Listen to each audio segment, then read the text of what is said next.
Hello दोस्तों, मेरा नाम नीतीश कुमार है और आपका एनके रियल फैक्ट में स्वागत है। और आज जो हमारे साथ में जयदत्त शर्मा जी हैं, जो कि बीजेपी पार्टी की तरफ से।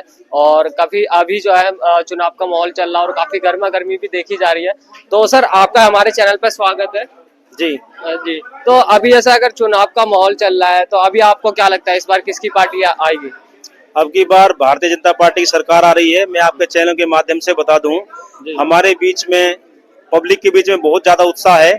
आज हमारे वार्ड में 5 मीटिंगें हुई हैं और प्रत्याशी को कम से कम भी 4 मीटिंगों में लड्डू से तोला गया है। हमारे बीच में हमारी पब्लिक के बीच में बहुत उत्साह है, बहुत उत्साहवर्धन है कि दिल्ली में भाजपा की सरकार बनने जा रही है। जी, बहुत बढ़िया सर। लेकिन अगर हम यहाँ समस्याओं की बात करें, रोडों के लेकर के बात करें और उसके अलावा पानी को लेकर के बात करें, तो ये सब समस्या जो है काफी टाइम से चलती हुई आ रही है। तो इस बार क्या लगता है, अगर बीजेपी सरकार आती है तो इन सब चीजों में बदलाव होगा या नहीं होगा? क्योंकि यहाँ पे जो है अगर एमसीडी को ले ले, इन सब चीजों को ले ले, तो यहाँ तो बीजेपी की है। कहते हैं कि हमारे ये समस्याएं चली आ रही हैं, जो रोडों की, पानी की, ये समस्याएं चली आ रही हैं।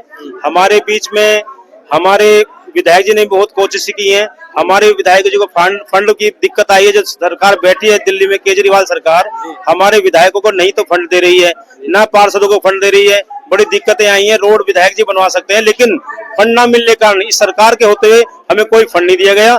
हमारी सरकार आएगी भाजपा की, सबसे पहला हमारा निर्णय यही है, पानी की निकासी, डबल रोड सोनिया विहार वाला, जो जनता की समस्या है। सबसे पहले हमारी जो सरकार आएगी, यशस्वी प्रधानमंत्री नरेंद्र मोदी जी ने कहा है, सबसे पहले 10 लाख का हमारा बीमा है, जो इस सरकार उसे लागू नहीं होने दे रही। सबसे प्रथम 8 तारीख में हमारी सरकार बनेगी और उसके तुरंत बाद ये हमारा सबसे पहले आएगा, जो हमारे 10 लाख तक का बीमा, हमारे जो लोग परेशान है, गरीब लोग परेशान है, उनको दिया जाएगा। जी, बहुत बढ़िया सर। 10 लाख रुपए का बीमा जाएगा। अभी जैसे 2100 रुपए की बात करें, केजरीवाल जी बोल रहे हैं कि हम हर महिलाओं को 2100 रुपए देंगे। और काफी महिलाएं जो, क्योंकि हम ग्राउंड लेवल पे रिपोर्टिंग करते हैं, तो महिलाओं ने भी बोला कि हम जो है केजरीवाल जी को वोट देंगे। तो कहीं ना कहीं जो है वो फ्री की टोपियां दे रही है, आप बीजेपी भी देने लग गई। तो आपको क्या लगता है कि ऐसा तो नहीं है कि कहीं विकास इस तरीके से रुकेगा, लोगों को फ्री की आदत होगी? लोगों को कोई फ्री की आदत नहीं हुई है। लोग सब जान चुके हैं, पब्लिक समझ चुकी है इनकी बातों को। 10 साल से सरकार बैठी है इस दिल्ली में, जब से इन्होंने किसी को 21 रुपए तक नहीं दिए। और जब ये चुनाव आ गए हैं तो फ्री की रेवड़ी बांट रहे हैं, हम 2100 रुपए देंगे। और इन्होंने 2100 रुपए देने का झांसा देकर, अभी एक महिला थी, वो जब इन्होंने रजिस्ट्रेशन शुरू करे, उस महिला के अकाउंट में 36,000 रुपए थे। लेकिन इन्होंने क्या करा, रजिस्ट्रेशन करने के बाद में उस महिला से कहा, तुम्हारे अकाउंट में इसमें जब मैसेज आएगा तो तुम्हारे अकाउंट में 2100 रुपए आएंगे। लेकिन वो बेचारी महिला खुश होकर घर गई, उसके फोन में एक मैसेज आया बैंक से। वो बड़ी उत्साहवर्धक हुई और बड़ी खुश थी कि बैंक से मैसेज आया, मेरे अकाउंट में 2100 रुपए आए होंगे। लेकिन जब उसने इस मैसेज को खोला तो उसके पैरों तले से जमीन निकल गई। उसने देखा 36,000 रुपए उसके अकाउंट में थे, वो एकदम साफ हो गए। इन्होंने देने का काम कहा किया, इनके अकाउंट खाली कर दिए लोगों के। और वो उस औरत ने आज आत्महत्या कर ली और उस पर पुलिस कार्रवाई भी हो रही है, पुलिस केस भी हो रहा है। तो ऐसे इस सरकार ने इन महिलाओं को देने की बजाय इनके अकाउंट साफ कर दिए। मैं कहना चाहूंगा, ऐसी सरकार को हमें दिल्ली से भगाना है, दिल्ली से निकाल कर भेजना है यहाँ से। जी, बहुत बढ़िया। अभी जैसे कि अगर हम ताहिर हुसैन जी की बात कर ले, ठीक है, ताहिर हुसैन जी दिल्ली दंगों का मास्टरमाइंड बोला जाता है। लेकिन आपको क्या लगता है, ओबीसी जी ने उन्हें टिकट देके अच्छा करा है या नहीं?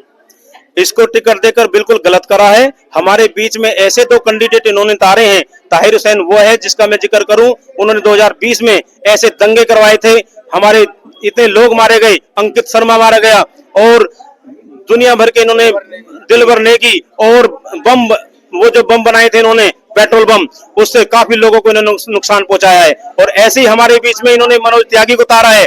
वो तो मारने वाला था और ये बचाने वाला था। जब ताहिर हुसैन को कहीं जगह न मिली तो उसको शरण दी थी मनोज त्यागी जी ने। तो ऐसे लोगों को हमारे बीच में तारा है। ऐसे हमारी पब्लिक समझ चुकी है, सब जानते हैं। ऐसे हमारे भाइयों के कातिल को हम 1 मिनट भी अपने बीच में बर्दाश्त नहीं करेंगे। तो हमारे बीच में, पब्लिक के बीच में बहुत ज्यादा उत्साह है, बहुत ज्यादा भाजपा की सरकार आएगी और भाजपा सरकार बनकर ये जो हमारे क्षेत्र की समस्याएं सबको दूर करेगी। जी, बहुत बढ़िया सर। एक आखिरी सवाल मेरा आपसे हो रहा है, अगर जैसा अभी दिल्ली का जो चुनाव है आप देख भी रहे हैं, आपने काफी चुनाव प्रचार भी करा है इन सब चीजों को ले करके, तो इस बार आपको क्या माहौल दिख रहा है कि इस बार कैसे क्या बदलाव हुआ है, क्या चीजें हुई है? हमारे बीच में सबसे बड़ा बदलाव तो यह है, सबसे बड़ी बात तो यह है, हमारे बीच में जो जो भेज रहे हैं आतंकवादियों को भेज रहे हैं, इनको हमारी जनता बिल्कुल निकम्मा बिल्कुल नकार चुकी है और बीजेपी के प्रति बहुत उत्साह है। और यशस्वी प्रधानमंत्री जी ने जो हमारे यहाँ घोषणा पत्र दिया है उससे ज्यादा और भी ज्यादा उत्साह हमारी महिलाओं के बीच में आ गया है। हमारी महिलाओं को हमारी भाजपा सरकार आने के बाद 2500 रुपए देने का वादा हमारे यशस्वी प्रधानमंत्री जी ने कहा है और गर्भवती महिलाओं के लिए 21,000 रुपए लिए कहा है और ये मोदी जी की गारंटी है। हमारी सरकार ने जो कहा है वो वादा पूरा किया है और वो वादा पूरा भी होगा। और प्रति वृद्धा पेंशन के लिए ये जो 2,500 रुपए आ रहे थे उनके लिए भी 3,000 रुपए के लिए हमारी सरकार ने बोला है और 2 सिलेंडर फ्री भी देगी और हर सिलेंडर पर 500 रुपए की सब्सिडी भी देगी। और हमारे इस जब से घोषणा पत्र है पब्लिक के बीच में महिलाओं के बीच में बहुत ज्यादा उत्साह है, बहुत ज्यादा तमन्ना है। भाजपा सरकार को सब चुनने जा रहे हैं, दिल्ली में भाजपा की सरकार बनने जा रही है। सर एक आखिरी सवाल मेरा हो रहा है, अभी जैसा भी योगी जी की एंट्री हुई है दिल्ली चुनाव में, तो अभी उन्होंने एक फिर से यह नारा दे दिया बटेंगे तो कटेंगे, लेकिन काफी पार्टियां इसका हर बार विरोध कर रही है, इस बार भी विरोध कर रही है। तो क्या ऐसा है हिंदू मुस्लिम करते हैं फिर बीजेपी पार्टी या योगी जी? बीजेपी पार्टी कोई हिंदू मुस्लिम नहीं करती है। हमारे बीच में हम ये कहते हैं जात पात में ना बटे। योगी जी का कहना है जात पात में ना बटे, एक रहेंगे तो सेफ रहेंगे। हमको एकता का प्रमाण देना है। योगी जी ने कहा है एक बनकर रहो, एक रहोगे तो सेफ रहोगे। उसमें कोई हिंदू मुस्लिम का कोई मामला नहीं है। हमारी पार्टी, हमारे योगी बाबा जो बैठे हैं उसमें कोई ऐसा मामला उन्होंने नहीं कहा है, एक रहने के लिए कहा है। और ये तो पहले से ही है, जब यहाँ पर शासन था अंग्रेजों का तब हमको उन्होंने फूट डालो शासन किया था, अब आपस में भाइयों को लड़ाया था। ऐसा ही ये हमारे जो बीच में बैठी केजरीवाल सरकार भाइयों को आपस में लड़ा रही है। उसी मुद्दे को देखते हुए ये कहा है आपस में एक रहो, एक रहोगे तो सेफ रहोगे। तो यही मुद्दा है, बाकी कोई ऐसा कुछ नहीं है हिंदू मुस्लिम का हमारे बीच में ऐसा कोई इशू नहीं है। जी बहुत बढ़िया सर। एक लास्ट है, अभी जैसा अगर देखा जाए तो प्लेसेस ऑफ वर्शिप एक्ट, ठीक है, 4 हफ्ते का टाइम दिया गया है, कोर्ट ने भी दिया है। अगर आप रिप्लाई नहीं करते तो कोर्ट अपनी तरीके से फैसला सुनाएगा। तो क्या आपको लगता है प्लेसेस ऑफ वर्शिप एक्ट में बदलाव होना चाहिए, क्योंकि ये हिंदुओं की आस्था से खिलवाड़ किया गया, हिंदुओं की चीजों से खिलवाड़ किया गया? ये हिंदू के साथ खिलवाड़ किया है, उसमें बदलाव होना चाहिए। हिंदू के साथ ऐसा नहीं होना चाहिए। हिंदू हमारे सब जान चुके हैं, खैर अब सभी समझ चुके हैं इस बात को, तो इसमें मैं ज्यादा ना कहते हुए हमें सब समझदार हो गए, सबको पता है अब दिल्ली में भाजपा सरकार आ रही है, सब एक हो गए, एकजुट हो गए हैं। इसमें बीजेपी फिर स्टैंड लेगी? इसमें बीजेपी कोई स्टैंड, देखो बड़ा मुद्दा है, बड़ी पार्टी का मुद्दा है, तो बीजेपी जाने बड़े स्तर की बात है। लेकिन जब सरकार आएगी तो हमारे जो भी काम भाजपा सरकार ने कहा है, मोदी जी ने कहा है, मोदी जी की गारंटी, वो काम पूरे होंगे। जो सारे ही वादे पूरे होंगे हमारी सरकार में। जो रुके हुए है विकास कार्य, जो दिल्ली बंद पड़ी है, बिल्कुल रुकी पड़ी है, वो दिल्ली सुचारू रूप से चलेगी।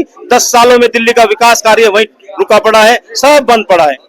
बहुत बढ़िया सर, आपसे बातचीत करके अच्छा लगा। और कहीं ना कहीं जो सर ने, हमने इसमें काफी सारी बातें सर से पूछी और काफी अच्छे जवाब भी दिए हिंदुत्व को लेकर, विकास को लेकर के और यहाँ की समस्याओं को लेकर के। तो अगर आपको ये वीडियो अच्छी लगी है तो लाइक, कमेंट एंड शेयर जरूर करिएगा। Thank you.